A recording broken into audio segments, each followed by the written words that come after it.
Welcome back. In this video I will show you how you can insert call symbol in Word. So for this you need to type 1 F 4 D E and press Alt X all together.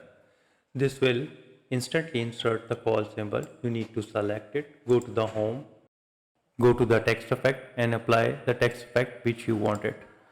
Now select it, Ctrl C to copy it, go to the home file, go to the options, click on the proofing, click on the autocorrect options, and in the replace you need to type /call, and in the with box you need to paste the symbol. Click add, click OK, click OK.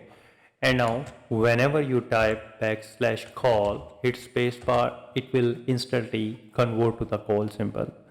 So this is pretty simple and easy. I hope you understand how you can insert call symbol in Word. Thanks for watching.